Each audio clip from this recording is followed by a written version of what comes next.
Noong gabing iyon, naliligo ang aking asawa. Umilaw ang kanyang telepono, nagpapakita ang mensahe mula sa isang kontak na nagngangalang delivery rider. Miss na kita. Ngumisi ako. Nag-reply ako. Halika dito. Wala ang asawa ko sa bahay ngayon. Nang tumunog ang doorbell, biglang nanigas ang mukha ng asawa ko. Bago magsimula ang kwento, pakisulat sa comment section kung saan kayo nanonood ng kwentong ito. Huwag kalimutang mag-like at mag-subscribe para mas lumago ang channel na ito. Nang gabing iyong, umuulan ng mahina, kaya mas malamig ang hangin sa silid kaysa karaniwang. Alas, na ni gabi. Nakasandal ako sa headboard. Nagbabasa ang isang bagong nobela na binili ko kahapon ng hapon. Tahimik ang bahay. Tanging ang tunok lamang ng umagos na tubig mula sa banyo ang naririnig. Naglilinis ang asawa ko pagkatapos umuwi ng gabi mula sa trabaho. Sabi niya, marami siyang kailangang tapusin sa opisina bago matapos ang buwan. Bilang asawang laging nagtitiwala, tumango lang ako at naghanda ng mainit na tubig para sa kanya. 3 taon pa lamang ang kasal namin.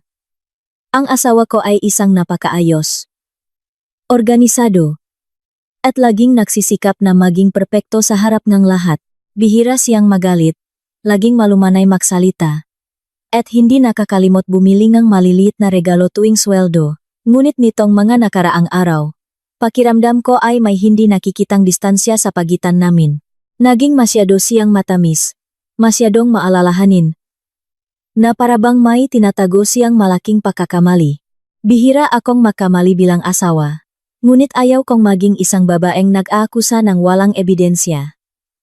Laging lohikal ang aking pag-isip, nang ibinabalik ko ang pahinang libro. Aksidente kong nakita ang isang maliwanag na ilaw mula sa kabilang gilid ng kama. Umiilaw ang telepono ng asawa ko na nakalagay sa mesa sa kaliwa. Karaniwan. Hindi ko pinapansin ang kanyang telepono.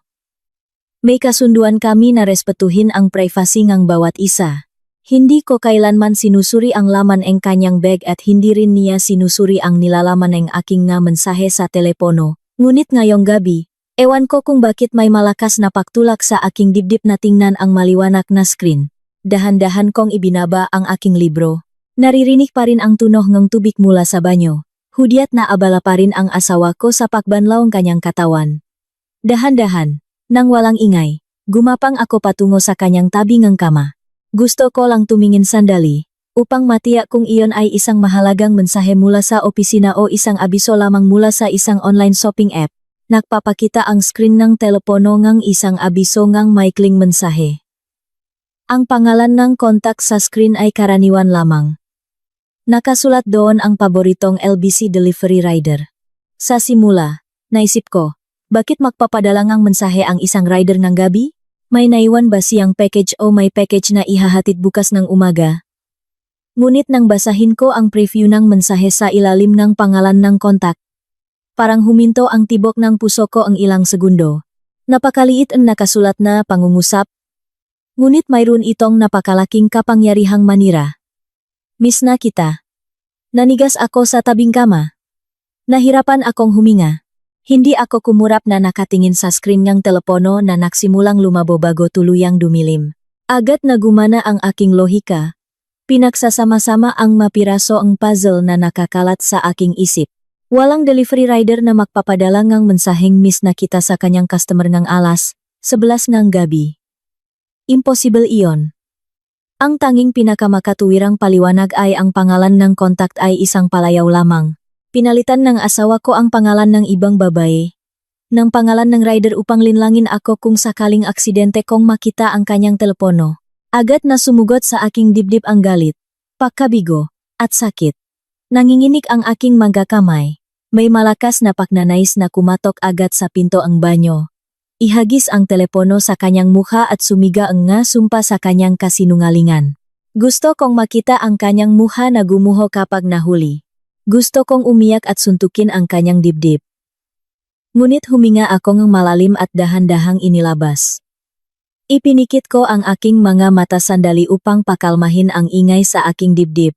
Hindi ako dapat kumilos ng hangal. Kung magagalit ako at susugurin siya ngayon, tiyak na maghahanap siya ng isang dahilan upang umiwas. Maari niyang sabihin na mali ang pagpapadala ng mensaheng rider o may kaibigan siyang nanghiram ng telepono ng rider. Ang malalaking magaling mambabae ay napakagaling din makbaluktot ng katotohanan at gawing parang isang babaeng masyadong selosa at baliw ang kanyang asawa. Iminulat kong muli ang aking mga mata. Ang aking tingin ay naging malamig at puno ng pag-isip. Kailangan kong tiyakin kung sino talaga ang nasa likod ng pangalan ng kontak na iyon. Kailangan kong bitagin silang dalawa sa larong nilihan nila. Muli akong tumingin sa telepono na patay na ang screen. Alam ko, sabi ni Sandy sa kanyang telepono, ngunit hindi ko kailangang buksan ito. Ang mga feature ng modernong smartphone ay nagbibigay daan sa amin na mag-reply sa mga mensahe ng direkta mula sa nakalok na screen nang hindi kinakailangang maglagay ng password. Hinawakan ko ang screen ng 2 beses hanggang sa umilaw muli ito. Pinindot ko at hinawakan ang notification ng mensahe mula sa paboritong LBC rider hanggang sa lumabas ang keyboard sa ilalim ng screen. Naglakad ang aking daliri sa mga titik sa screen. Ano ang dapat kong isulat?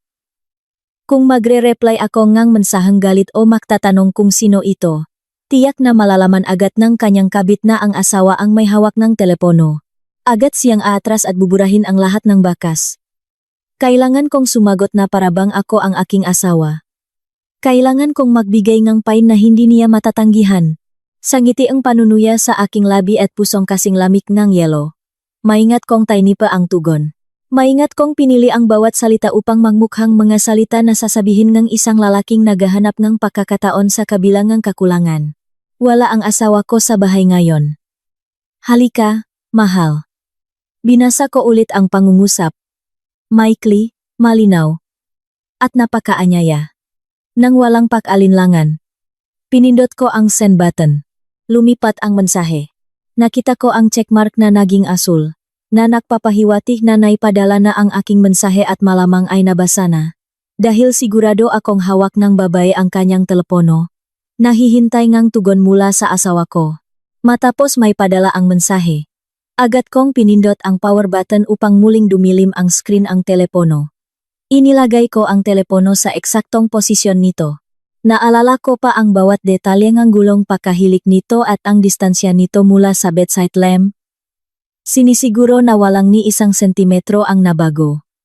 Ang asawa ko ay isang napaka-detalyadong tao. Kung bahagyang gumalaw ang posisyon ang kanyang telepono, tiyak na maghihinala siya na may ibang humawak nito.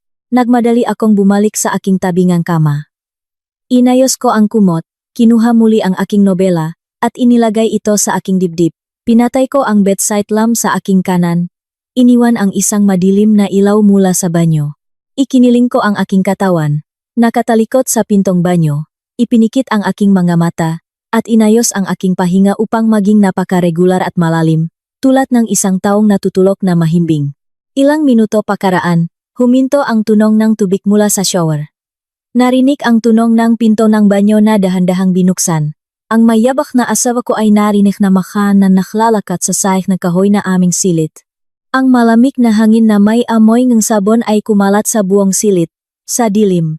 Sa likod ng aking ipinikit na mga mata, ngumiti ako ng bahagya. Nagsimula pa lang ang laro.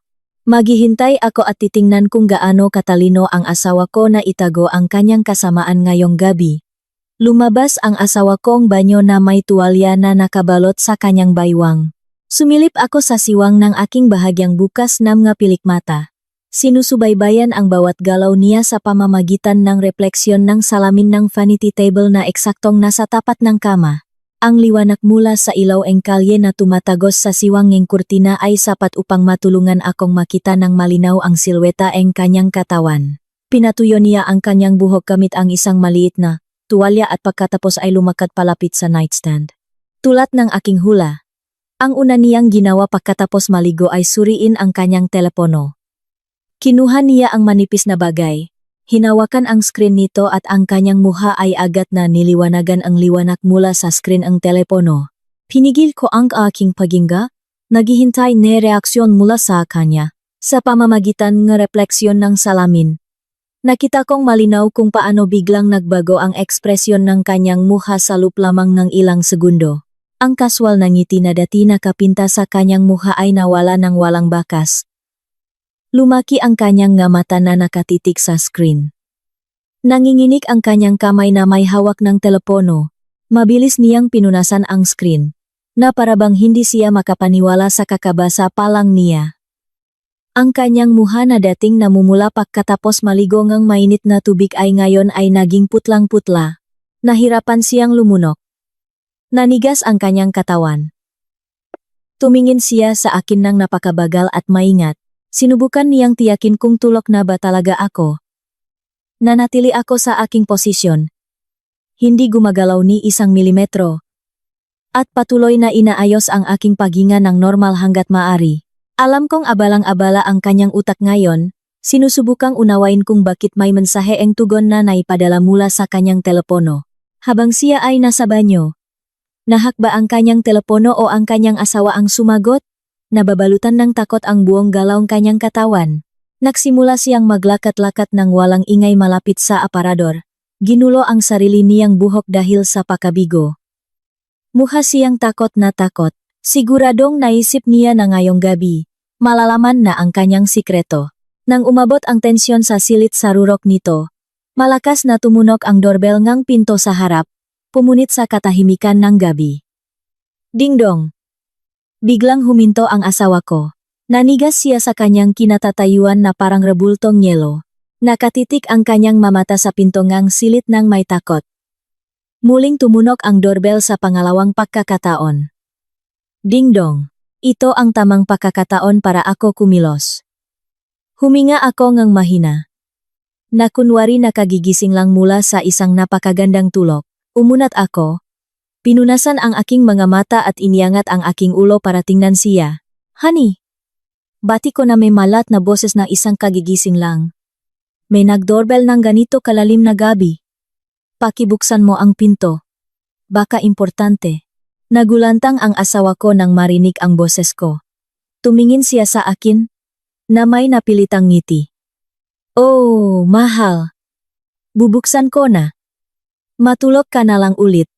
Okay lang. Nanginginig at nautal ang kanyang boses. Okay lang. Sasama ako sa harapan. Natatakot ako na baka may masamang tao. Halos hating gabi na. Tugon ko habang inilalabas ang kumot at bumangon sa kama. Nang marinig niyang sasama ako sa harapan, lalong tumindi ang takot sa mukha ng asawa ko. Nagmadali siyang magsuot ng t-shirt at shorts ng padalus-talus. Huvak. Ang ibig kong sabihin.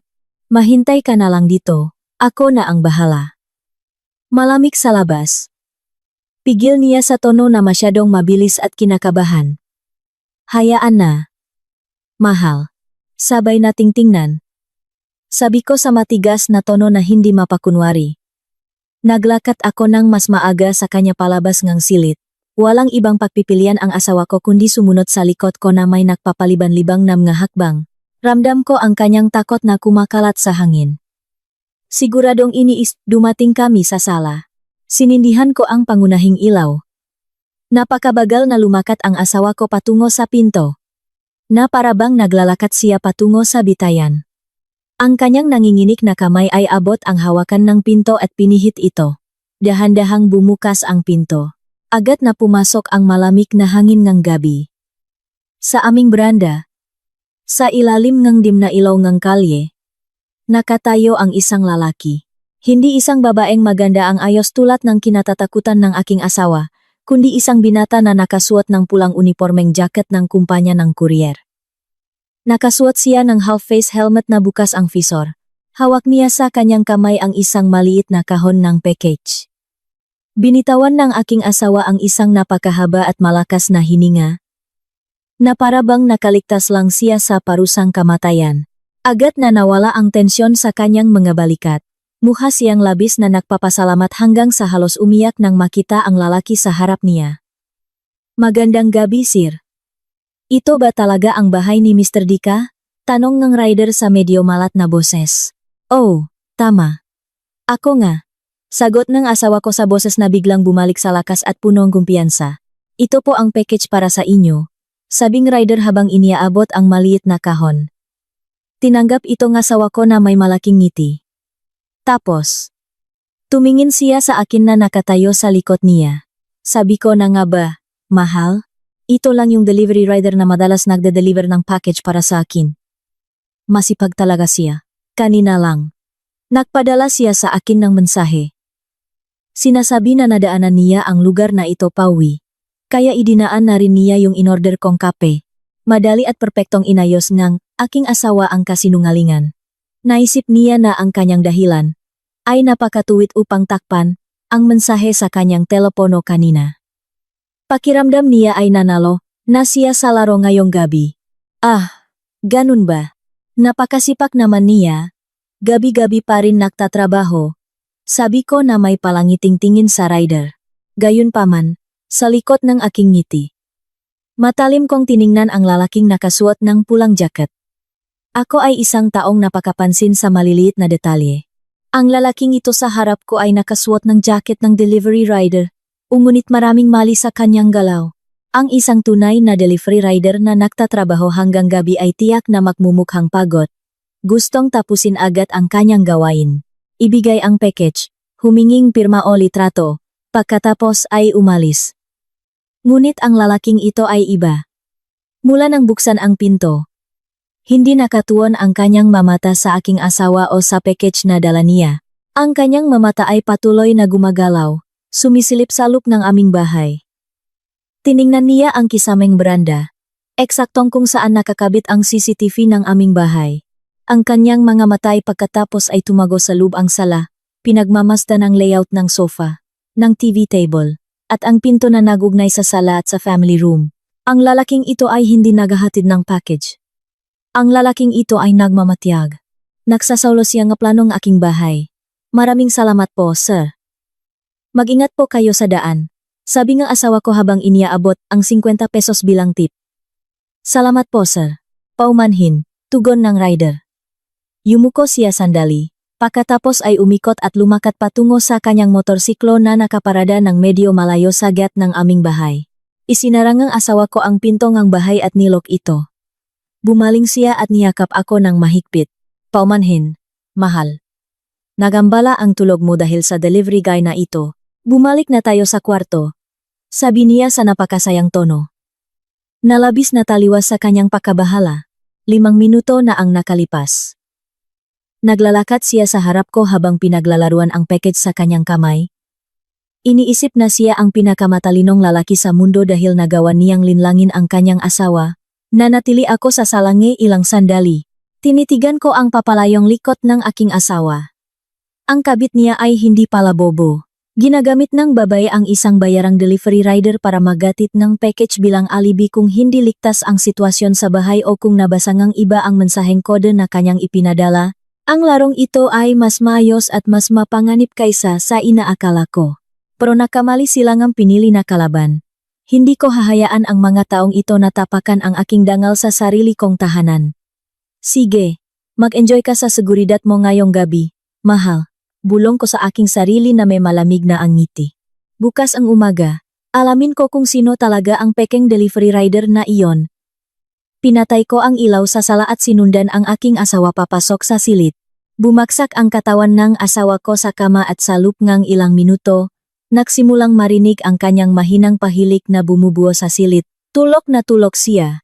Mukhang napakasaya na parabang walang kasalanan na itinago sa ilalim ng makapal na kumot. Talagang naisip ng lalaki na nagtagumpay siya sa pagbobobo sa akin sa isang murang palabas tungkol sa isang package ng kape at isang rider na nagtatrabaho hanggang gabi. Tinitigan ko ang kanyang muha mula sa gilid ng aking kama na may makahalong damdamin ng pakasuklam, galit, at lumalagong kuryosidad. Sumilip ako sa orasan sa dingding.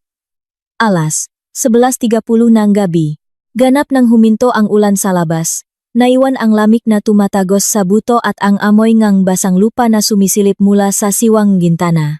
Ang aking isip ay patuloy na umikot. Iniisip ang tingin ng lalaking nakasuot ng pulang jacket kanina. Ang tingin na iyon ay hindi tingin ng isang pagod na nagde-deliver. Ang tingin na iyon ay tingin na isang nagmamatyak. Kailangan kong kumilos ngayon bago mawala ang bakas ng lalaking iyon sa dilim ng gabi. Nang napakabagal, inalis ko ang kumot at bumangon sa kama. Sinigurado kong hindi naglilihang ang kahit anong ingay ang aking mga yapak sa sahig na kahoy. Kumuha ako ang makapal na jacket sa loop nga parador at isinuot ito upang labanan ang lamig. Bago lumabas ng silit, muli akong sumilip sa aking asawa. Regular pa rin ang kanyang pahilik. Perpekto. Naglakad ako palabas patungo sa kusina. Kinuha ang plastic bag na puno ngang basura na puno na simula pa kanina. Kung biglang magising ang asawa ko at hanapin ako. Mayroon akong napakatuwid na dahilan na hindi ako makatulog dahil naalala kong hindi pa pala ako nakakatapon ng basura sa harap ng bahay para kunin ng mabasurero bukas ng umaga. Maingat kong binuksan ang pinto sa harap. Sinisigurado na hindi umingay ang bisagra. Agad na humampas sa aking mukha ang hangin ng gabi. Inilagay ko ang basurahan sa labas ng gate. Pagkatapos nun, nilibot ng aking paningin ang tahimik at malabo na kalsada ngang subdivision. Tanging mga hilera lamang ng saradong bahay at mga dilaw na ilaw ng kalye ang nakasindi. Nakatuon ang aking mga mata sa isang anino sa dulo ng kalsada ngang subdivision, humigit kumulang 50 metro mula sa aming bahay. Sa ilalim ng kumukurap na ilaw ng kalye, nakita ko ang silweta ang lalaking nakasuot ng pulang jacket. Nandun pa rin siya. Mukhang may problema ang kanyang motorsiklo. Muha siyang nakayuko. Sinusubukang ayusin ang bahagi ang makina ang kanyang motorsiklo habang ilang beses niyang sinisipa ang kickstarter. Gayunpaman, patay pa rin ang makina at tanging isang malubhang ubo lamang ang lumalabas. Ito ay isang pagkakataong hindi ko dapat palampasin. Hinikpitan ko ang zipper ng aking jacket at lumakat ng mabilis, ngunit walang ingay sa gilid ng bangketa. Habang papalapit ako sa kanya, mas malinaw kong naririnig ang mga malalaswang pakmumura na lumalabas sa bibig ng lalaki. Masyado siyang abala sa pag-asikasong kanyang motorsiklo na nasira kaya hindi niya napansin ang aking presensya na nakatayo sa likod niya. Masamang gabi para sa nasirang motorsiklo, hindi ba? Bati ko sa napakatahimik at malamig na boses, sinira ang katahimikan ng gabi.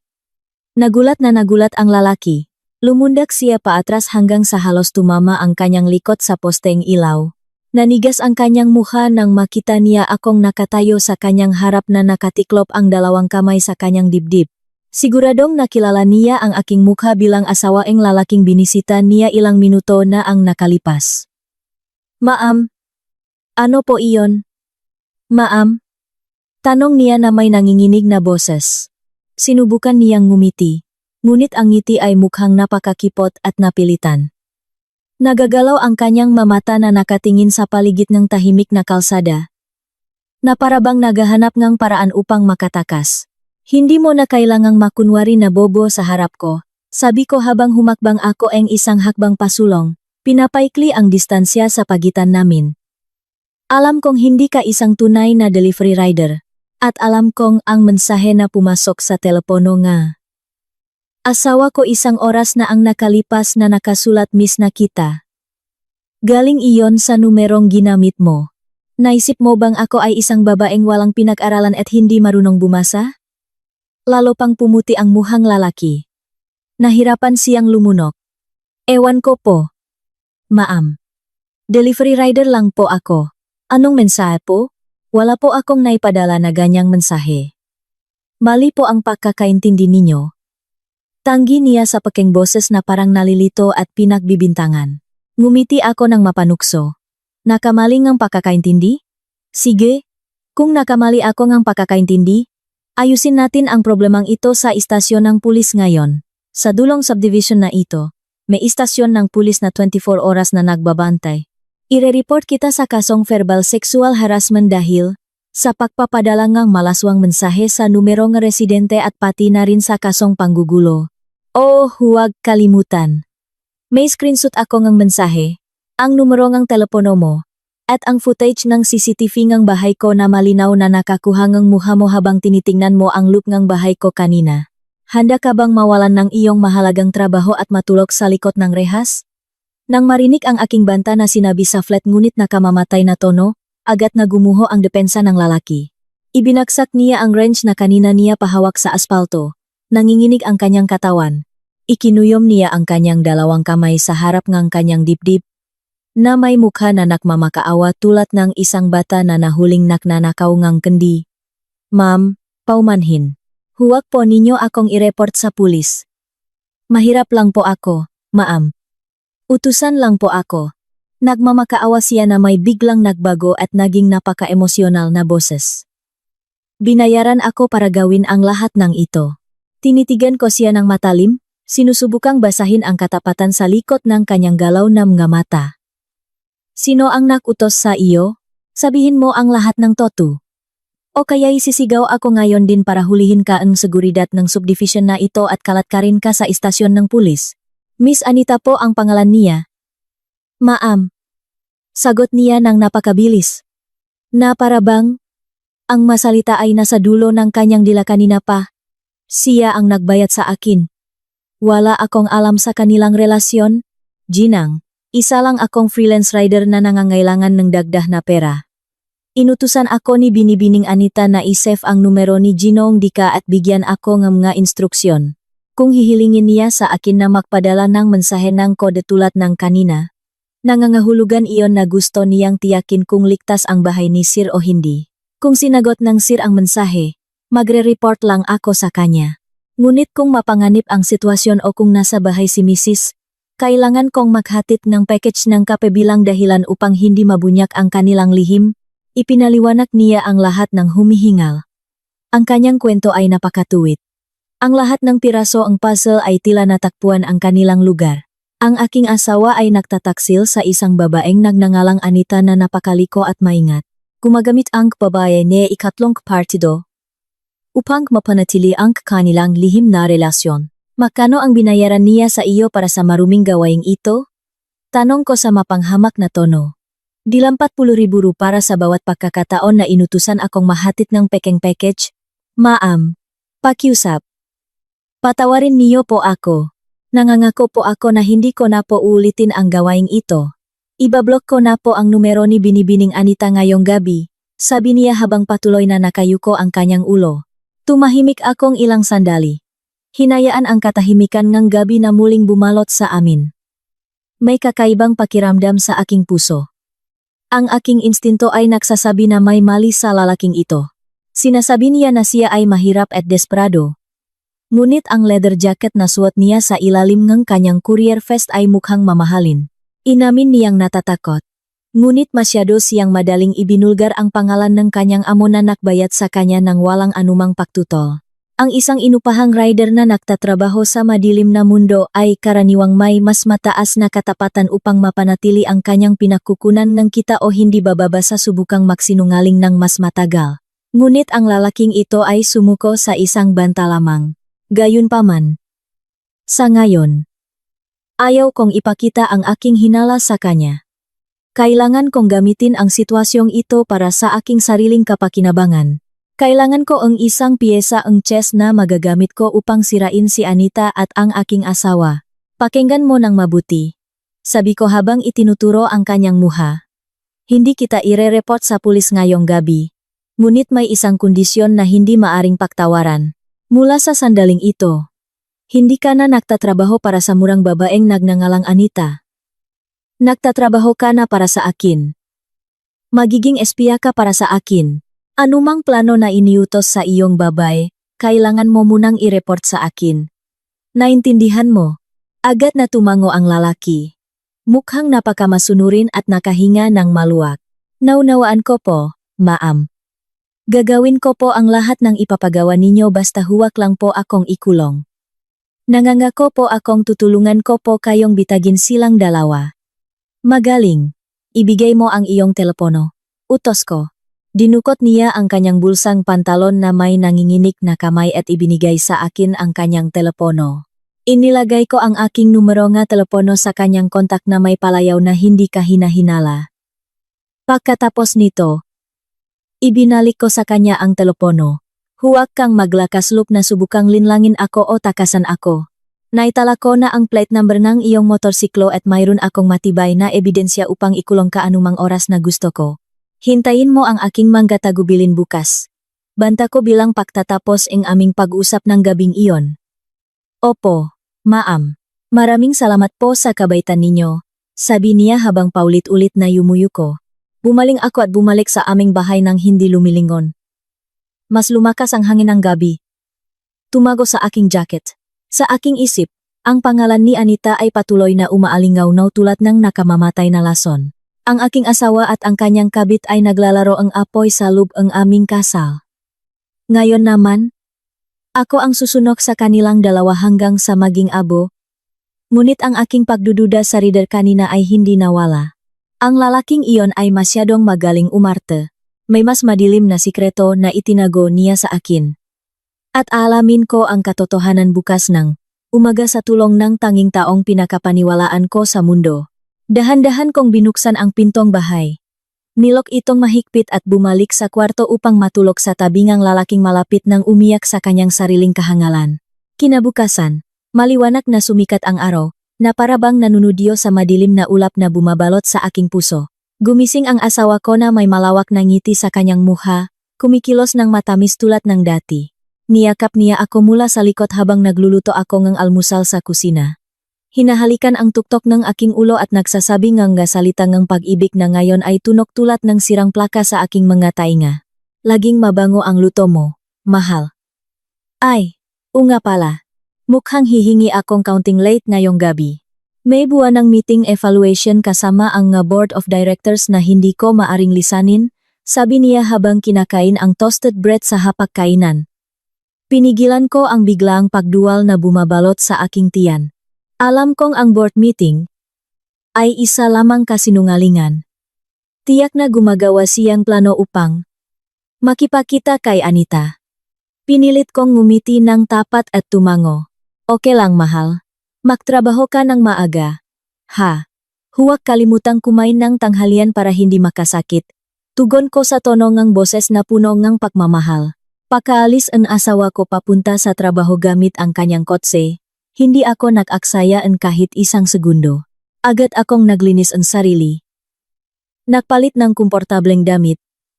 At kinuha ang package na naglalaman ang kape na naiwan ang asawa ko sa mesa ang sala kagabi.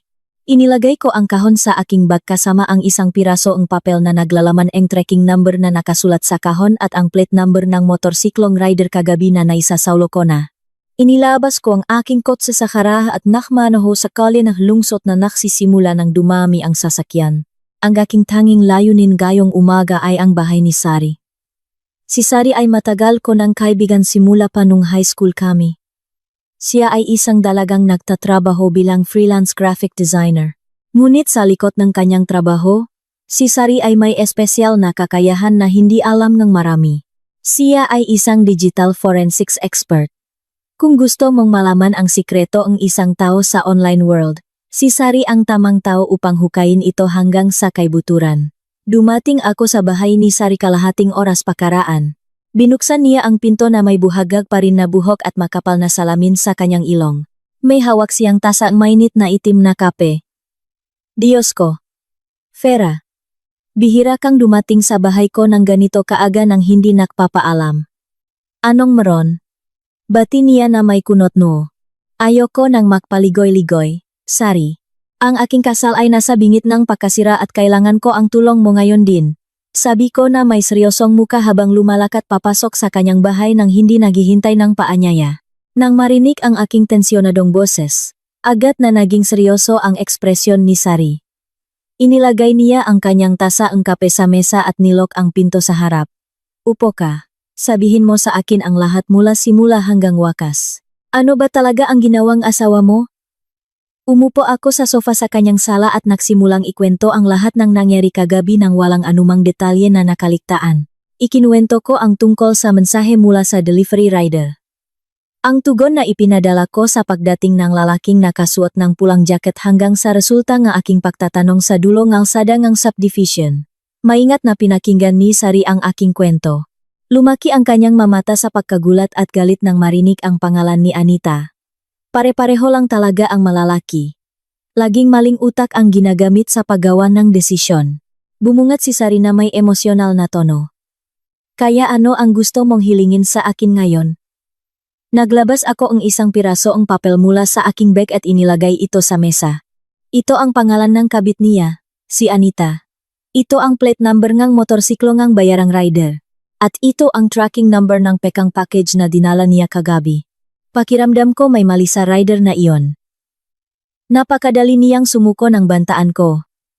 Gusto kong subaybayan mo kung sino talaga si Anita at kung may iba pa siyang koneksyon sa rider. Ngumiti ng malaki si Sari.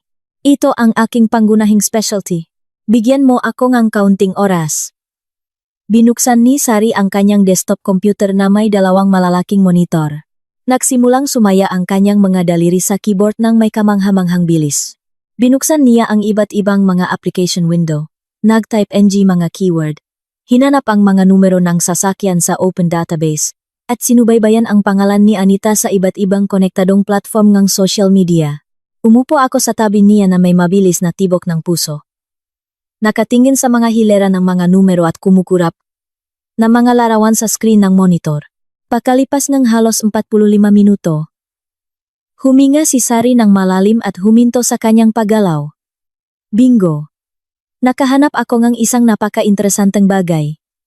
Vera, at humanda ka dahil ang katotohanan ito ay maaring magbigay sa iyo ng matinding gulat at pandidiri. Sabi ni Sari, habang itinuturo ang isa sa kanyang mamonitor screen. Yumuko ako. Sa screen, nakita ang isang social media account ng isang magandang babae na may makapal na makeup at mamahaling damit. Ang pangalan niya ay Anita Larasati. Sa kanyang profile, mukha siyang isang mayaman at dalagang madalas magbakasyon sa ibang bansa. Ito si Anita, sabi ni Sari. Ngunit huwag kang magpabiktima sa kanyang marangyang panlabas na hitsura. Sinubaybayan ko ang kanyang malumang larawan na tinak ng kanyang makaibigan sa paralan taon na ang nakalipas. Tingnan mo ang larawan na ito. Binuksan ni Sari ang isang lumang larawan na bumaba na ang kalidad. Ang larawan ay isang simpleng kasal na ginanap sa harap ng isang maliit na bahay. Nakasuot si Anita ang isang simpleng puting bestida, ngiti-ngiti habang hawak ang braso ang lalaking kanyang ikinasal.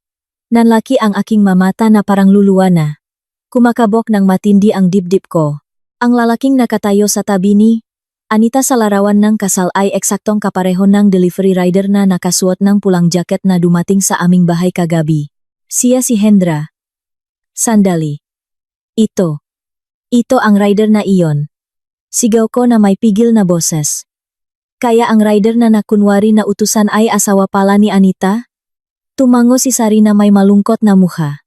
Tama ka, mag-asawa sila. Mula sa digital footprint na nakita ko, marami silang utang sa mga online lending apps na hindi pa nababayaran. Baon sila sa utang. Ang lahat ng luho ni Anita sa social media ay isang kasinungalingan lamang upang maakit ang malalaking mayaman.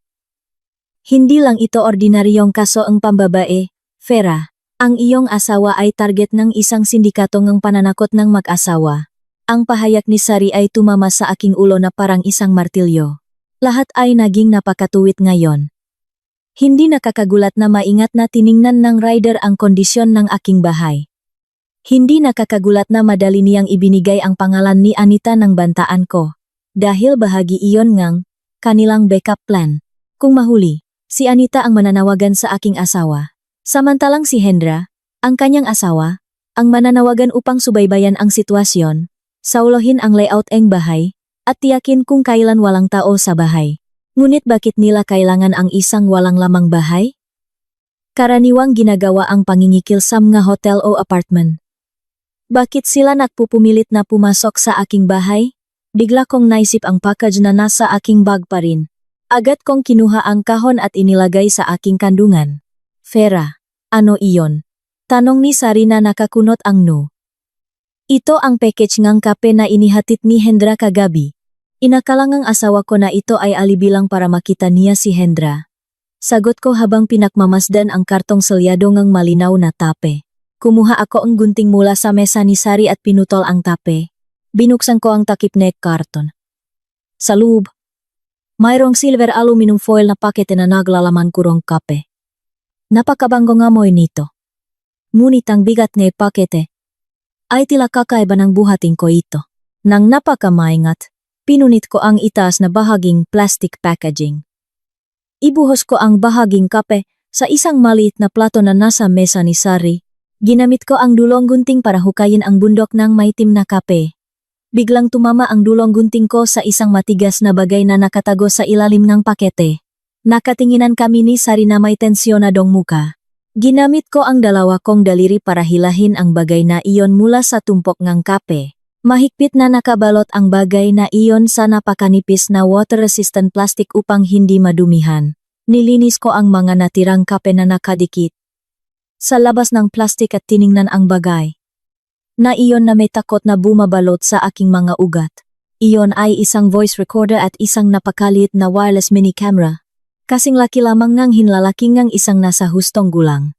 Sa dulo nito ay may isang napakaliit na indicator light na dahan-dahang kumukurap naglalabas ng pulang kulay. Ang aparato ay nakabukas at nagre-record ng bawat tunog sa paligid nito. Diyos ko! Bulong ni Sari habang tinatakpan ang kanyang bibig dahil sa pagkagulat. Binalak nilang maglagay ng surveillance camera sa iyong bahay. Gusto nilang i-record ang eksena ng pagtataksil ng iyong asawa sa sarili niyang bahay upang gamitin ito bilang pananakot na nakakahalaga ng bilyon-bilyong piso. Ang iyong asawa ay talagang napakabobo at bulak sa pagnanasa. Hinikpitan ko ang pahawak sa mini kamera hanggang sa pumuti ang aking mga buko. Ang sakit ng aking puso dahil sa pagtataksil ng aking asawa ay ngayon ay naging isang galit na bumubuo sa aking kaluluwa. Ang asawa ko ay hindi lamang isang taksil, kundi nagdala din siya ng malaking panganib na nagbabanta sa aming ari-arian at seguridad sa loob ng aming kasal. Kung hindi ko nalaman ito, ang bahay na pinahirapan kong itayo ay magiging eksena ng krimen para sa isang nakakahiya na kaso ng pangingikil. Tiningnan ko ang monitor screen ni Sari na nagpapakita pa rin ngang pekeng mukha ni Anita, at pagkatapos ay tumingin sa mini kamera sa aking kamay. Ang bobong lalaki na aking asawa ay maaring nag-isip na siya ang pangunahing manlalaro sa pambababay na ito. Maaring nag-isip si Anita at Hendra na sila ay henyong manloloko na malapit ng yumaman. Nakakamali silang lahat. Mula sa sandaling ito, ang entablado NG Dula ay sa akin na. Ako ang magiging pangunahing puppeteer na magtutulak sa kanila sa isang pagkawasak na hindi nila kailanman inakala. Hindi ko hahayaan na ni isang sentimong aking pera ay mapunta sa maruming sindikatong manloloko na ito. At para sa aking asawa, sisiguraduhin kong makakatanggap siya ng isang paalam na regalo na wawasak sa kanyang pagmamataas hanggang sa maging abo. Sari, sabi ko sa napakalamig at autoritatibong boses. Tulungan mo akong maghanda ng isang plano. Ibigtak natin ang mga mangaso na ito sa kural na kanilang ginawa. Papayamanin ko sila sa harap ko. Umupo ako ng tahimik. Nakatingin sa napakaliit na surveillance camera na nakahiga sa maliit na plato sa desk ni Sari. Ang kasing liit na bagay na iyon ay dinisenyo upang sirain ang aking buhay, kunin ang aking seguridad, at paknakawan ang mga ari-arian na pinahirapan kong ipunin sa loob ng maraming taon. Ang galit na kumukulo sa aking dibdib ay unti-unting naging isang determinasyon na kasing lamig ng yelo. Hindi ko hahayaan na ang isang pares ng murang manloloko at isang bobong asawa ay sirain ang akin. Kinuha ni Sari ang pinset at maingkat na binaliktat ang maliit na bahay. Na parabang isang time bomb na maring sumabok anumang oras. Sinuri niya ang mga hanay ng mga serial number na napakaliit na nakaimprenta sa likod ng aparato. At pagkatapos ay intype ang mga numero sa search engine ng kanyang computer. Ang kanyang madaliri ay gumagalaw ng napakabilis. Naghahanap ng security loophole sa murang hardware na madalas ibenta sa black market. Ang device na ito ay gumagamit ng short-range wireless connection at mayroon ding maliit na internal storage. Paliwanag ni Sari habang patuloy na nakatingin sa kanyang monitor screen na puno ng mga linya ng code. Ngunit mayroon akong mas makhandang ideya. Fera, sa halip na ayusin ang kamera na ito at panganib na ipaalam sa kanila na nalaman na natin ang kanilang sikreto, mas mainam na atakehin natin ang device na ginagamit nila. Kumunot ang aking no. Sinusubukang maunawaan ang plano ng aking kaibigan. Inatake ang kanilang ma-device. Paano? Mayroon lang akong mobile phone number ng lalaking nangangalang Hendra. Ngumiti si Sari ng tagumpay. Sapat na iyon. Gagawa akong pekeng link. Ipapadala mo ang link na iyon kay Hendra sa pamamagitan ng text message. Sabihin mo sa kanya na iyon ay isang link na naglalaman ng iyong schedule ng flight o listahan ng iyong na aktibidad habang nasa labas ng bayan upang masubaybayan niya kung kailan talagang walang tao sa iyong bahay. Sa sandaling pindutin niya ang link na iyon. Isang maliit na programa ang sisira sa kanyang telepono nang hindi niya namamalayan. Ang programa na iyon ay magbibigay sa akin ng ganap na akses upang itap ang mikropono sa kanyang telepono. Maririnig natin ang bawat pag-usap na ginagawa niya sa kanyang asawa. Ang plano ay tila napakabaliw. Ngunit sa parehong oras, napaka-perpekto. Tumango ako bilang paksang-ayon ng walang pag-isip. Habang abala si Sari sa paggawa ng kanyang Dechoy program, naglakas loob akong umuwi para hindi mahinala ang asawa ko sa matagal kong pagkawala. Pagdating ko sa bahay, nakita ko ang asawa ko na nakaupo sa family room na nanonood ng telebisyon. Napaka-relax ng kanyang mukha, na parabang nawala ang mabigat na pasanin na dinanas niya kagabi. Nang marinig ang tunog ng pagbukas ng pinto, tumingin siya at sinalubong ako ng isang napakainit na ngiti. Saan ka galing, mahal? Hinaanap kita sa lahat ng sulok ng bahay mula nang magising ako kanina sa tanghali. Tanong niya sa boses na punong kang bakmamahal. Tinitigan ko ang kanyang mukhang ilang segundo. Sinusubukang mahanap ng kahit kaunting pagkakasala o pagsisisi sa kanyang mga mata. Ngunit walang anuman doon. Tanging isang maskarangang kasinungalingan na napakaayos na nakasuot. Muli akong naduwal, ngunit pinilit kong ngumiti, gumawa ng isang ngiting kasing tamis ang kanya. Galing lang ako sa bahay ni Sari, mahal. May ilang side projects na kailangan naming pag-usapan. Sagot ko habang inilalagay ang aking bag sa mesa. Ay, oo nga pala. May balita ako. Sa weekend na ito, inatasan ako ng opisina na lumabas ng bayan. May pagpapasinayan ng bagong branch ng kumpanya na nangangailangan ng representative mula sa aming team na dumalo.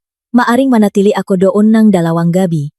Biglang kumislap ang mga mata ng asawa ko.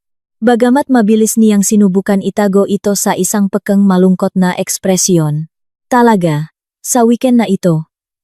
Plano ko pa naman sanang ilabas ka para sa isang romantikong hapunan. Sayang naman at kailangan mong magtrabaho, ngunit ayos lang. Mahalaga rin ang trabaho mo. Huwag kalimutang alagaan ang iyong kalusugan habang nandun ka. O naman, mahal. Laging alagaan ko ang sarili ko. Tugon ko sa malambing na tono. Bagamat sa aking isip, pinaplano ko kung paano sirain ang kanyang kinabukasan. Matapos ang maikling pag-usap na iyon, pumasok ako sa kwarto at nilok ang pinto mula sa loob. Inilabas ko ang aking telepono at binuksan ang chatroom kasama si Hendra. Maingat kong nag-type ang mensahe. Sinisigurado na ang tono ng aking pananalita ay tunog tulad ng isang babaeng may kontrol sa kanyang sarili. Pupunta ako sa labas ng bayan bukas ng Biyernes ng umaga at babalik lamang sa Linggo ng hapon. Ganap na walang tao sa aking bahay sa buong weekend na ito.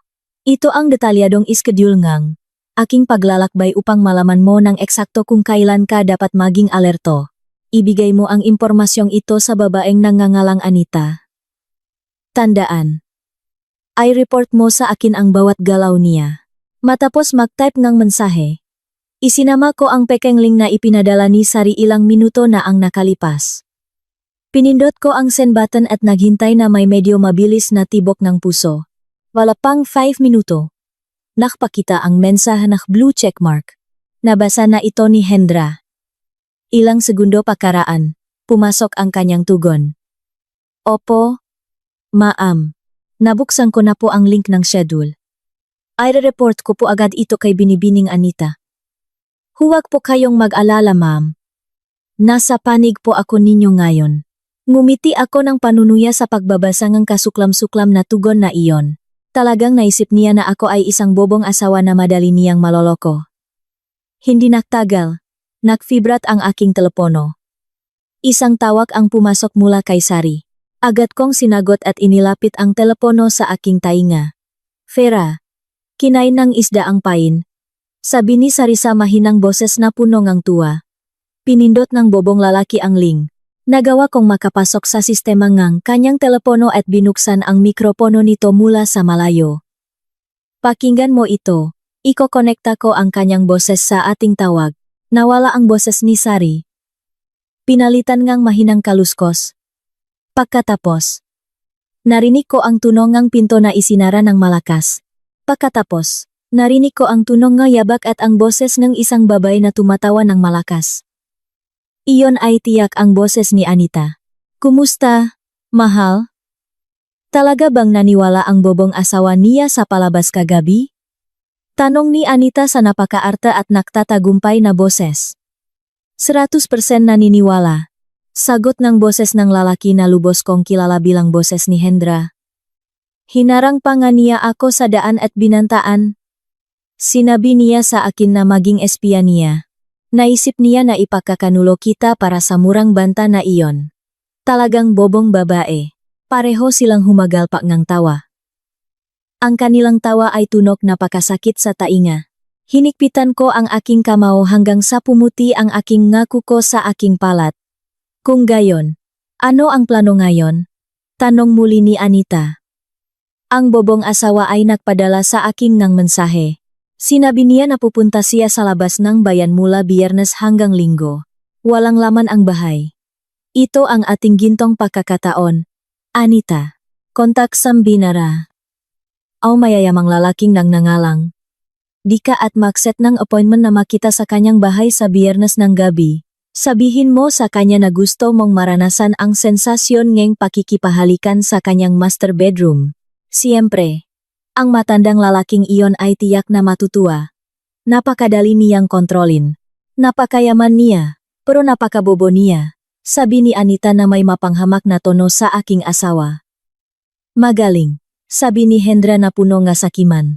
Habang abala kayong dalawa sa sala o sa kwarto, siguraduhin mong buksan mo ng bahagya ang bintana sa likod malapit sa kusina. Sisirain ko ang bintana na iyon. Kukunin ko ang mahahalagang gamit na makikita ko sa kanyang opisina. Pagkatapos ay maglalagay ako ng surveillance camera at voice recorder sa pinaka-strategic na sulok.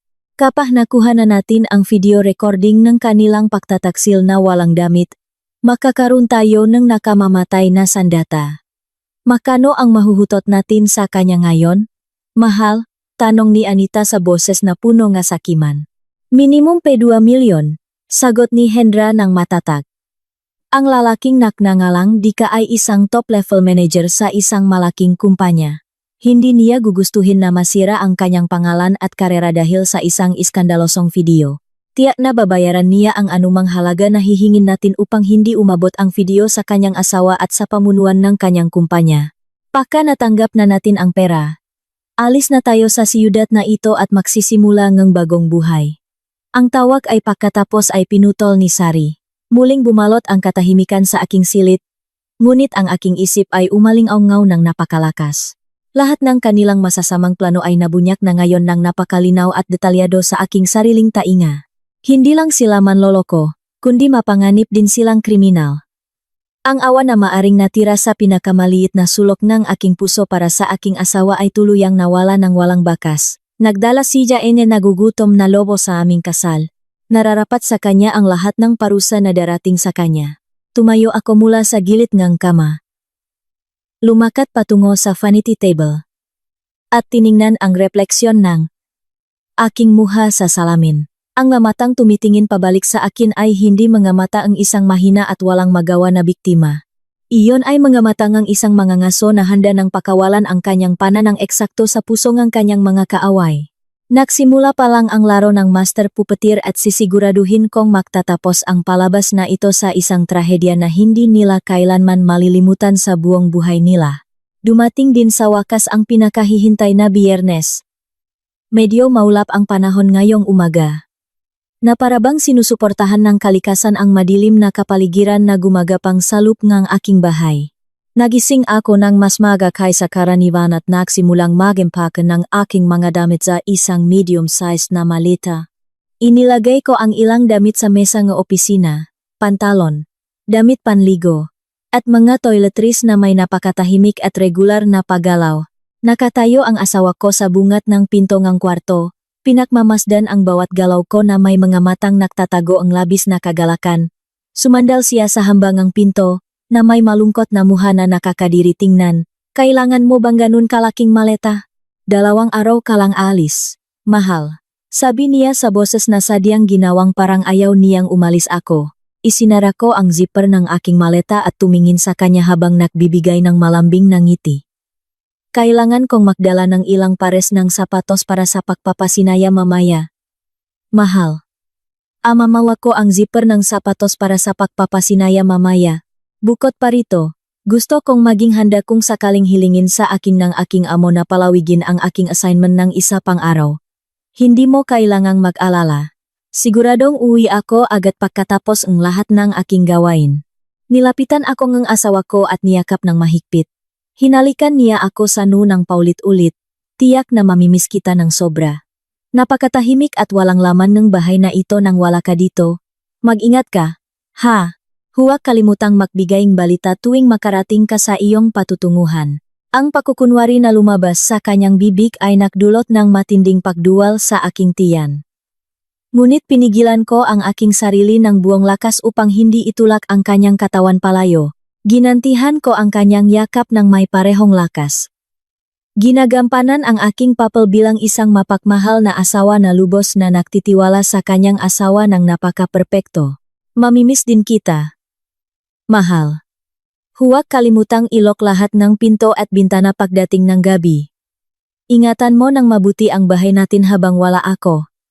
Sabi ko na may malalim na kahulugan. Isang pangungusap na sadyang inihagis ko upang makita ang kanyang reaksyon. Tumawa lamang ng mahina ang aking asawa. Oo naman, mahal. Magiging ligtas ang bahay natin sa ilalim ng aking pangangalaga. Isang online taxi na nabook ko na dati ay bumusina sa harap ng bahay. Kinuha ko ang hawakan ng aking maleta at lumabas patungo sa beranda. Tinulungan ako ngang asawa ko na ilagay ang maleta sa trunk ng kotse. Pagkatapos magpaalam sa huling pagkakataon, pumasok ako sa taksi. Dahan-dahang umalis ang kotse sa aming bakuran. Mula sa likod ng bintana ng kotse, nakita ko ang asawa ko na nakatayo sa beranda ng bahay. Iwinagaywe niya ang kanyang kamay sa akin hanggang sa lumiko ang aming kotse sa dulong ng kalsada. Ngunit bago pa tuluyang mawala ang aming kotse sa kanyang paningin, nakita ko siyang dinukot ang kanyang bulsa ang pantalon ng nagmamadali, inilabas ang kanyang telepono at inilapit ito sa kanyang tainga. Siguradong hindi siya makapahintay na kontakin si Anita at ipaalam sa kanya ang magandang balita na ang pangunahing hadlang sa kanila ay umalis na sa bahay. Hindi po kami pupunta sa airport. Kuya, sabi ko sa taxi driver pagkatapos naming lumabas sa subdivision. Pakiiba po ang ruta. Ihatid niyo po ako sa address na ito. Ibinigay ko ang aking telepono na nagpapakita nga address ng bahay ni Sari. Tumango ang taxi driver bilang pagunawa at agad na inikot ang manibela. Pagdating sa bahay ni Sari, naghihintay na ang aking kaibigan sa sala na may makapal na pulang folder sa mesa. Ang folder na iyon ay naglalaman ng lahat ng ebidensya na nakalap namin sa loop ng nakaraang 2 araw. Mayroong printout ng mga screenshot ng pag-usap namin ni Hendra, mga pekeng profile picture ni Anita, patunay ng legal na kasal ni Hendra, at Anita, mga detalyadong larawan ng listening device na nakita namin sa paketeng kape, at isang data storage disk na naglalaman ng recording ng pag-usap sa telepono ni Hendra at Anita noong sila ay pinaplano ang pangingikil. Lahat ay handa na, Vera, sabi ni Sari na may tensyonado at seryosong mukha. Ito ang sandata ng malawakang pagkasira na wawasak sa kanilang lahat. Salamat, Sari. Ikaw talaga ang pinakamatalik na kaibigan na nakaroon ako. Tugon ko habang tinatapik ang kanyang balikat na puno ng pasasalamat. Ngayon ay dalhin natin ang lahat ng ebidensya na ito sa tamang lugar. Pumunta kaming 2 sa regional police station na hindi kalayuan sa aming subdivision. Dahil sa napakakumpleto, nakabalangkas, at nagsasangkot na mga elemento ng cybercrime at pagtatangka ng pangingikil na may napakagandang halaga. Agad na pinangasiwaan ng Special Criminal Investigation Unit ang aming ulat. Umupo ako sa harap ng isang senior detective na nakasuot ng plainclothes na may napakatalim na tingin. Ipinaliwanag ko ang buong kronolohiya ng mga pangyayari ng napakatahimik at maayos ng walang emosyon o luha. Ipinaliwanag ko kung paano nahulog ang aking asawa sa patibong ng babaeng nagngangalang Anita. Paano nakunwari ang asawa ngang babae na isang delivery rider upang subaybayan ang aking bahay.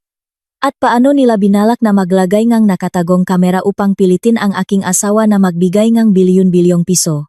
Maingat na pinakinggan ng investigador ang aking paliwanag habang sinisiyasat ang bawat piraso ngang ebidensya na ibinigay ko sa pulang folder. Nang marinig niya ang voice recording ng pag-usap ni Hendra at Anita na pinag-usapan ang kanilang plano na pumasok sa aking bahay ngayong gabi, nagbago ang ekspresyon ng kanyang mukha at naging napakaseryoso. Hindi ito ordinaryong kaso ng pambababay, binibining Vera. Sabi ng investigador sa mabigat na boses. Ito ay isang planadong krimen. Maari silang kasuhan sa ilalim ng Article 368 ng Revised Penal Code tungkol sa pangingikil na may banta at paglabag sa batas sa impormasyon at electronic transactions, kaunay ng ilegal na pagtatago ng privacy. Dahil ang pangunahing pangyayari ay mangyayari pa lamang ngayong gabi, may pakakataon tayong mahuli sila sa akto sa crime scene. Agad na binuo ang plano ngang pahuli. Nagpasya ang pulisya na magpadala ngang maliit na grupo na binubuo ngang 4 na undercover na opisyal. Hindi sila gagamit ng kapansin-pansing patrol car, kundi gagamit sila ng itim na van na walang identity na idadaan bilang operational vehicle ng isang internet technician. Nang gabing iyon, umulan ng ambon, kaya lalo pang dumilim at lumamig ang kapaligiran. Ako, si Sari, at 2 opisyal ng pulis ay siksikan na nakaupo sa loob ng itim na van na nakaparada sa halos 3 bahay ang layo mula sa amin. Patay ang makinang sasakyan at ang mga bintana ay may dark tin upang walang makakita sa loob. 2 pang opisyal ang nakabantay sa isang sedan na nakaparada sa dulo ng kalye ng subdivision upang harangan ang daan palabas. Ang tensyon sa loob ng van ay napakakapal na halos mahahawakan. Diretso akong nakatingin sa aming gate sa pamamagitan ng maliit na siwang ng bintana. Ang orasan sa aking telepono ay nagpapakita ng 8:00 gabi. Ang aking puso ay tumitibok ng napakabilis, nagbobomba ng mainit na dugo sa buong katawan ko. Hindi nagtagal, isang puting sedan ang dahan-dahang pumasok sa kalye ng subdivision. Walang ingay na gumalaw ang sasakyan at huminto mismo sa harap ng aming gate. Pinatay ang headlights ng sasakyan. Bumukas ang pinto ng driver at isang babaeng may mahabang buhok ang lumabas sa sasakyan. Nakasuot siya ang maikling pulang gown na pinarasan ang mahabang koat upang labanan ang lamig. Kahit sa ganito kalayo, nakilala kong si Anita ang babaeng iyon. Naglakad siya ng napakagalaw, hinikpitan ang kanyang mantel at tumayo sa harap ng aming gate. Bago pa man niya pindutin ang doorbell, malawak nang bukas ang pintong bahay. Nakatayo ang aking asawang si Dika sa bungat ng pinto na may malawak na ngiti hanggang sa lumabas ang kanyang mangipin. Sinalubong niya ang babae ang isang mainit na yakap. Naparabang ang babae ang kanyang tunay na pag-ibig na matagal nang nawala. Pumasok silang 2 sa bahay at mahigpit na isinara ang pangunahing pinto. Pinihilang ko ang aking pakingga. Ang walang laman na entablado ng dula ay dinatnan ng nga pangunahing aktor nito. Pumasok na ang babaeng target sa bahay. Commander, sabi ang isa sa mga pulis sa loob ng kotse sa pamamagitan ng kanyang radio communication. Hintayin natin ang galaw ng lalaking target na sisira sa likod na pinto. Alinsunod sa plano na pinag-usapan nila sa telepono, si Anita ang unang pumasok sa harap na pinto upang ilihis ang atensyon ng aking asawa. Samantala, si Hendra ay tiyak na naghahanap ng paraan upang makapasok sa likod ng aking bahay upang makalusot sa bintana na binuksan ng kanyang asawa. Halos 3 minuto ang lumipas ng napakabagal. Biglang mula sa direksyon ng walang lamang damuhan na nasa tabi mismo ng aming bahay ay lumabas ang isang madilim na anino na gumagalaw ng nakayuko. Ang anino ay nakasuot ng itim na damit at may suot na sombrero na hinila hanggang sa matakpan ang karamihan ng kanyang muha. Umakyat siya sa hindi gaanong mataas na pader na pagitan ng napakabilis, pagkatapos ay lumukso pababa sa likod bahay ng aming bahay. Nakita na ang pangalawang target, pumasok siya sa tabingeng pader patungo sa likod bahay. Ulat ng pulis sa mahinang boses ngunit napakatatak. Binibining Fera. Humanda ka. Kapag nakapasok na ang lalaking target sa bahay, agad tayong gagawa ng paksalakay. Bibigyan natin sila ng pinakamalaking sorpresa sa kanilang buhay. Matatak akong tumango. Mahigpit kong hawak ang hawakan ng pintong fan. Ang takot na maaring naramdaman ko sa aking puso ay lubusang napalitan ng isang kasiyahan na hindi ko pa kailanman naramdaman. Ngayong gabi, wawasakin ang katotohanan ang kasinungalingan. At hindi ako makapahintay na makita ang mukha ng aking asawa kapag mahubad ang maskara ng kanyang pagmamataas sa harap ng batas at sa harap ng aking sariling mga mata. Handa ako. Bulong ko ng mahina. Ang entablado ay ganap na nasa ilalim ng aking kontrol. Ang kapaligiran sa loob ng fan ay lalong nakakapanikip ng hininga. Ang aking nga mata ay patuloy na nakatitik sa maliit na monitor screen na hawak ng isa sa mga pulis. Ang monitor ay konektado sa isang napakaliit na wireless surveillance camera na inilagay ni Sari malapit sa ventilation ang kusina ang aming bahay kanina bago kami pumunta sa istasyon ang pulis. Sa pamamagitan ng screen na iyon, malinaw kong nakita ang sitwasyon sa likod ng bahay. Ang salamin ng bintana na nakaharap sa likod hardin na dapat ay laging nakasarado tuwing gabi ay ngayon ay bahagyang nakabukas. Naiwan ang isang siwang na sapat na lapat para pasukan ng braso ng isang may sapat na gulang. Napakahusay na ginampanan ni Anita ang kanyang tungkulin. Habang nililigawan ang aking asawa sa sala, tiyak na nahanap siya ng dahilan upang pumunta sa kusina. Marahil upang kumuha ng inumin at sinamantala ang pagkakataon upang buksan ang lock ng bintana. Ang madilim na anino na tumalon mula sa gilid ng pader kanina ay dahan-dahang lumalapit sa bintana na iyon. Ang lalaking iyon, si Hendra, ay nakatayo ng pasimple. Itinulak niya ang bintana upang magbukas ng mas malawak, pagkatapos ay ikiniling ang kalahati ng kanyang katawan sa loop. Ang kanyang paggalaw ay napakabilis. Nagpapatunay na hindi ito ang unang pagkakataon na ginawa niya ang ganitong bagay. Sa loob ng ilang segundo, ang buong katawan niya ay matagumpay na nakapasok sa loob ng kusina ng aking bahay. Ang pangalawang target ay nasa loob ng bahay. Ulat ng pulis na may hawak ng monitor sa napakatahimik ngunit babala na boses. Lahat ng unit ay maghanda sa kani-kanilang posisyon. Maghintay nga aking senyas. Naglakad si Hendra ng pasimple sa kusina, patungo sa family room. Dinukot niya ang kanyang maliit na backpack at naglabas ng isang aparato na kahawig ng recorder na nakita ko sa pakete ng kape. Nagsimula siyang mahanap ang tamang anggulo. Maingat na umakyat sa upuan ang kainan at idinikit ang aparato sa ibabaw ang display rack na direktang nakaharap sa sofa ang sala. Sa sala na iyon, sa ibabaw nga aking paboritong sofa, makatabi na nakaupo ang aking asawa at si Anita. Sadyang nilaksan ang volumeng telebisyon upang takpan ang ingay mula sa labas. Ang aking asawa ay mukhang labis na nasisiyahan sa bawat haplos at nakakadiring pang-akit na ibinigay ni Anita. Hindi nila namalayan na isang surveillance camera ang kakalapak lang sa ibabaw ng kanilang maulo. Handang i-record ang bawat maruming galaw nila at gawin itong isang sandatangang pangingikil na nakakahalaga ng bilyon-bilyong piso. Matapos matiyak na mahigpit na nakakabit ang kamera, ibinaling ni Hendra ang kanyang tingin sa pinto ng opisina ng aking asawa na hindi kalayuan sa family room. Sa loob ng silid na iyon, itinago ng aking asawa ang isang maliit na safe na naglalaman ng mahahalagang papeles, mga alahas na mana mula sa aking biyenan, at ilang reserbang pera. Alam kong bukod sa pagre-record ng video, binalak din ni Hendra na ubusin ang mga mahahalagang gamit na madali niyang madadala ngayong gabi. Pumunta siya sa opisina, sabi ko na may bahagyang bulong, na ipinapaalam ang patutunguhan ni Hendra sa pulis. Ito ang tamang oras. Matatag na tumango ang komandante mga opisyal na nakaupo sa harap. Unit 1, harangan ang harap na pinto. Unit 2, harangan ang likod na pinto. Pasok na tayo ngayon. Dahan-dahang binuksan ng opisyal na nakaupo sa tabi ko ang sliding door ng fan. Bumaba rin kami ni Sari sa sasakyan. Agad na bumungat sa aking muha ang maaliwalas na hangin ng gabi. Mabilis kaming lumakat ng walang ingay patungo sa aming bakuran. Dalawang opisyal mula sa sedan na nakabantay sa dulong kalsada ang tumakbo na palihim patungo sa likod bahay upang putulin ang ruta ng pagtakas ni Hendra.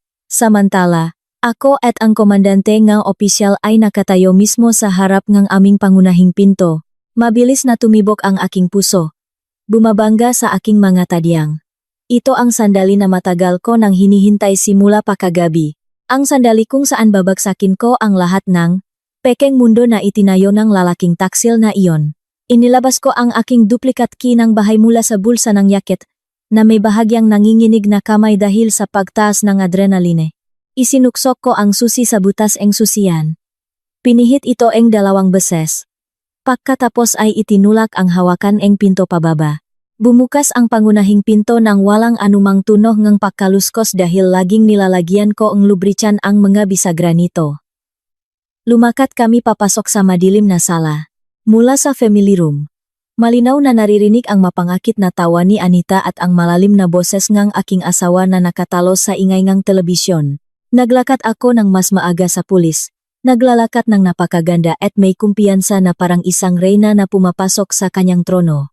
Nakatayo ako sa bungat ng pinto na nag-ugnay sa sala at sa family room.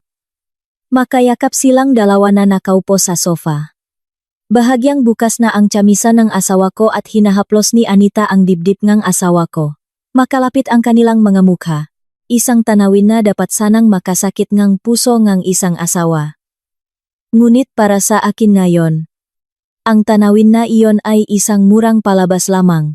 Iniunat ko ang aking kamay patungo sa dingding sa aking tabi at pinindot ang switch ng pangunahing ilaw. Ang kristal na chandelier sa kisame ng family room ay yumilaw ng napakaliwanag. Nakakasilaw.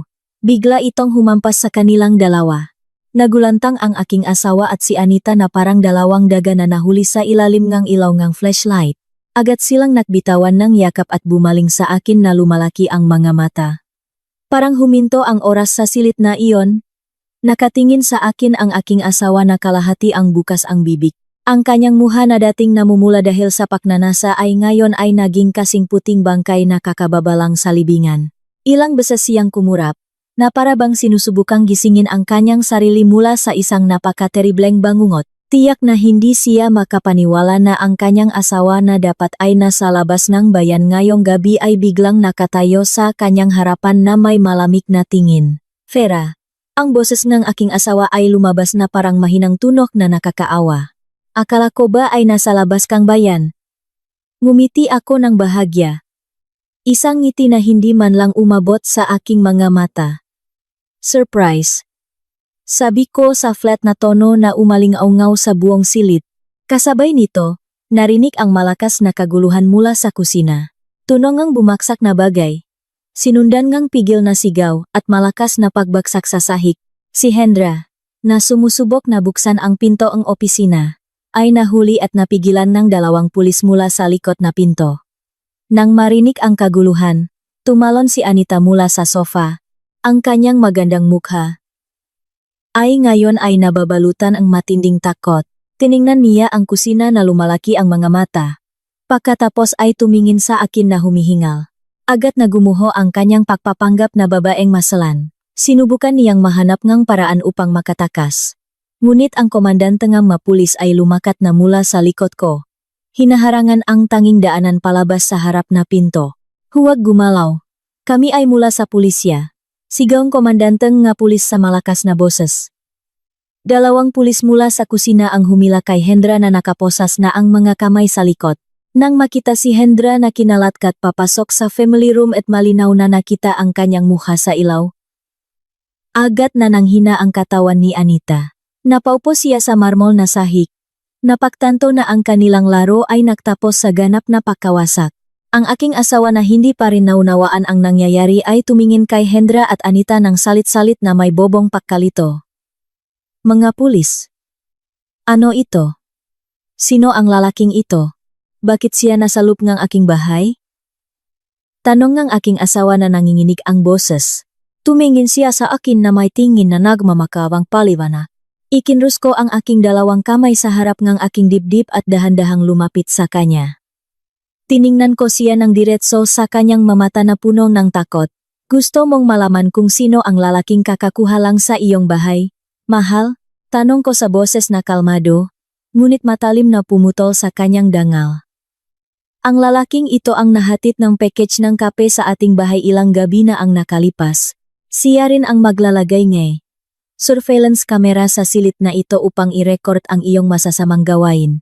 Ibinaling ko ang aking tingin kay Anita, na nakaupo pa rin na nanginginig sa sahig. Pagkatapos ay bumalik sa aking asawa. At isa pa, ang pinakamahalaga, na dapat mong malaman, aking napakatalino na asawa. Ang lalaking nakasuot ng itim na jacket ay ang tunay na asawa ng magandang babae na kakayakap mo lang sa sofa na iyon. Ang pahayak na iyon ay humampas sa mukhang aking asawa na parang isang hindi nakikitang suntok. Nadapa siya paatras hanggang sa tumama ang kanyang likod sa sofa. Nahirapan siyang huminga. Ang kanyang ego bilang isang matatag na lalaki na iniisip na kayang paglaruan ang mababay ay gumuho na ngayon at naging alikabok. Ngayon lamang niya napagtanto na sa lahat nega panahon, hindi siya isang manganggaso na nakikipagrelasyon sa isang magandang babae. Siya ay isang bobong biktima lamang na itinaboy sa isang katayan ng isang pares ng mapanlinlang na sindikato. Imposible. Bulong ng aking asawa na lumuluha ang mga mata. Tiningnan niya si Anita nang hindi makapaniwala. May asawa ka? Binibitagan niyo ako? Hindi sumagot si Anita. Yumuko lamang siya ng malalim. Itinago ang kanyang kahihiyan. Tiningnan ko ang aking asawa na mukhang napakahina at nakakaawa sa aking harapan. Wala ng pag-ibig. Wala ng paggalang. Ang natira ay purong pagkasuklam. Ang pinto ng bahay na ito ay nakasarado mula sa labas simula pa lang at ako mismo ang may hawak ng susi upang sirain silang lahat sa loop. Ang family room na dati pinakamainit na lugar sa bahay na ito ay ngayon ay kasing laming ng silit ng pagpapahirap. Mabilis at profesional na kumilos ang pulisya. Kinalap nila ang mga ebidensya kabilang ang mini kamera na matagumpay na inilagay ni Hendra sa itaas ng display shelf at ang lockpicking tool na dinala niya sa kanyang backpack. Nakatayo si Sari sa sulok ng silit na may ngiting ang kasiyahan. Hawak ang kanyang telepono at kinukuhanan ng video ang buong pangyayari ng pag-aresto. Gusto niyang tiyakin na walang sinuman sa kanila ang maaring baliktarin ang katotohanan sa hinaharap. Si Hendra at Anita ay pinatayo ng makatabi. Ang mukha ng mag-asawang manloloko ay mukhang napakaawa. Ang pagmamataas at maligayang tawa na narinig ko sa telephone tap ay napalitan ngayon ng nahikbing ang takot. Ginoong Hendra at Ginang Anita, opisyal kayong inaresto sa kasong pagtatangkang ng pangingikil na may banta, paglabag sa privacy sa pamamagitan ng ilegal na pagre-record sa bahay ng ibang tao, at pagtatangka ang pagnanakaw, sabi ni Komandante Nimini a opisyal sa matatag na boses na umalinggaw-gaw sa buong silid. Ang lahat ng ebidensya ang pag-usap at ang inyong masamang intensyon ay kumpleto na naming nakalap. Mangyaring ibigay ang inyong paliwanag mamaya sa interrogation room. Sinubukan ni Hendra naman laban sa huling pagkakataon. Tumingin sa akin na may galit na tingin. Demonik na babae, binibitagan mo kami. Sadyang nagbigay ka ang pekeng schedule para makapasok kami sa bahay na ito. Sigaw niya ng desperado. Kalmado ko siyang tiningnan. Hindi ko kayo inanyayahang pumasok sa aking bahay at maglagay ng surveillance camera. Hindi. Ang masamang intensyon na iyon ay nagmula sa inyong nga ulo. Nagbigay lang ako ng counting red carpet para mas mabilis kayong makapunta sa bilangguan. Dalhin niyo na sila, sir. Agad na dinalangang dalawang pulis si Hendra at Anita, palabas ng aking bahay patungo sa itim na van na naghihintay sa labas. Ang pagyak ni Anita na nakmamakaawa ay umaling-aungaw hanggang sa beranda bago tuluyang nawala ang tunok na iyon na nilamon ng ingay ng makinang sasakyan na umalis sa gabi. Ngayon, ang natira sa family room ay ako, si Sari, at ang aking asawa. Ang aking asawa ay nakatayo pa rin na nakapako sa tabiing sofa. Ang kanyang muka ay nababalutan ng malamig na pawis. Tumingin siya sa paligid ng silit na ngayon ay napakatahimik. Na para bang sinusubukan paring unawain ang malaking bagyo na kakabangga lang sa kanyang buhay sa loop ng wala pang 15 minuto. Bigla siyang bumagsak sa marmol na sahig. Lumuhod siya sa harap ko, gumapang pasulong at sinubukang yakapin ang aking dalawang binti. Nabasak ang kanyang iyak. Ang tunog ng kanyang paghikbi ay napakaawa. Sinira ang katahimikan ng gabi. Vera, mahal ko, patawarin mo ako. Hikbi niya na may putol-putol na boses. Binasa ang kanyang luha ang aking pantalon. Bobo ako. Napakabobo ko. Wala akong kaalam-alam na manloloko pala ang babaeng iyon. Inakit niya ako. Binulak niya ako. Nangangako ako. Sumusumpa ako sa Diyos. Hindi ko na ulitin ang pagkakamaling ito. Huwag mo akong iwan, Vera. Iniligtas mo ako sa pangingikil. Nagpapatunay iyan na mahal mo pa rin ako, hindi ba? May pakialam ka pa rin sa akin, hindi ba? Nang marinig ang masalitang lumabas sa kanyang bibig, nakaramdam akong matinding pagkasuklam na unti-unting umaakyat sa aking lalamunan. Ang lalaking ito ay talagang may nakakadiring pagtitiwala sa sarili. Naisip niya na ang lahat ng ginawa ko ngayong gabi, ang lahat ng komplikadong plano na aking inilatak, ay para iligtas siya dahil mahal ko pa rin siya. Umurong akong isang hakbang. Inalis ang pagkakahawak ng kanyang kamay sa aking binti ng padalos-dalos. Tiningnan ko siya mula ulo hanggang paa na may mapanghamak na tingin. Ang tingin na karaniwan kong ibinibigay sa dumi na nakadikit sa aking sapatos. Iligtas ka? Ulit ko sa napakalamig na boses. Isang tono na nagpahinto agad sa kanyang pag-iyak at tumingala siya sa akin na may takot na mukha. Talaga bang iniisip mo na ginawa ko ang lahat ng ito para iligtas ka, mahal? Tumawa ako ng mahina. Isang tawa na tunok na pakakalam at walang laman. Makinig ka ng mabuti? Di ka. Sabi ko sa matatak na boses. Tinawag ko siya sa kanyang pangalan ng direkta nang hindi gumagamit ng pangalang mahal na matagal ko nang ginagamit. Ire-report ko sila sa pulis. Hindi para iligtas ang iyong karera o ang iyong mabuting pangalan. Ginawa ko ito para iligtas ang aking bahay. Iniligtas ko ang aking dangal. Hindi ko hahayaan na may maruming magnanakaw na makapasok sa aking teritoryo at kumuhang kahit isang sentimong prang nasa aking brankas. Kung niloko kanila sa hotel at kinuha ang lahat ng pera sa iyong personal na account, wala akong pakialam. Upo lang ako habang umiinom ng saa at masayang panonodin ang iyong pakasira. Muling pumuti ang mukha ni Dika. Winasak ng aking maksalita ang huling piraso ng pag-asa na mayroon siya. Hindi mo maaring sabihin iyan. Vera, kasal na tayo ng 3 taon. Nangako tayong magpatawaran sa isa't isa, sabi niya na nanginginig ang boses. Ang pangako na iyon ay sinira mo mismo ng gabing sinagot mo ang mensahe mula sa babaeng iyon. Tugon ko ng walang awa. Binigyan ko si Saring senyas sa pamamagitan ng aking mga mata. Tumango si Sari bilang pag-unawa. Naglakad siya patungo sa sala at bumalik pakaraan ng ilang sandali na dala ang medium-size na maleta na inilagay ko sa trunk ng taxi kanina. Inilagay ni Sari ang maleta sa harap ni Dika. Iyan ang iyong maleta, hindi ang akin, sabi ko habang itinuturo ang maleta. Tinulungan ako ni Sari na mag-impake ang karamihan sa iyong madamit at personal na gamit simula pa kanina habang ikaw ay nasa opisina. Ang susing ang kotse, ang credit card na nakapangalan sa akin, at ang lahat ng excess sa bahay na ito ay kinuha ko na. Tiningnan ni Dika ang maleta na lumalaki ang mata. Vera, pinapalayas mo ako. Ito ang ating bahay. Ito ang aking bahay. Kinoreksyon ko ng matatak. Ang sertipikong bahay na ito ay nakapangalan sa akin. Binili gamit ang aking ipon bago tayo ikasal. Simula ngayong gabi, wala ka ng lugar sa bahay na ito. Lumapit ako sa salamin na mesa sa family room. Kinuha ang isang manipis na asul na folder na inihanda ko simula pa kanina at inihagis ito sa sahig, sa harap mismo ng kanyang tuhod na nakaluhot pa rin. At iyon ang paalam na regalo ko para sa bobong asawa na hindi marunong magpahalaga sa kanyang asawa. Dakdak ko. Iyon ay ang draft ng petisyon para sa diborsyo. Tatawagan NG aking abogado ang iyong opisina sa Lunes NG umaga. Kung susubukan mong pahirapan ang prosesong diborsyo, hindi ako mag-aatubili na magbigay ng kopya ng recording ng ebidensya ng iyong pambababae sa miyembro ng sindikato ng pangingikil na iyon sa pamunuan ng iyong kumpanya.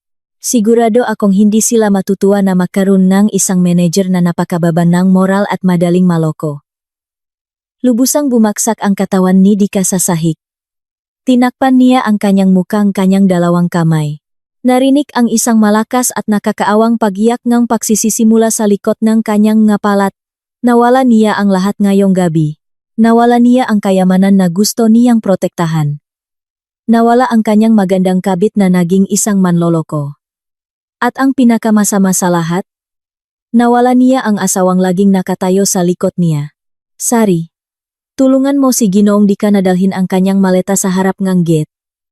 Siguraduhin mong wala siyang iniwan na gamit sa loob ng aking bahay.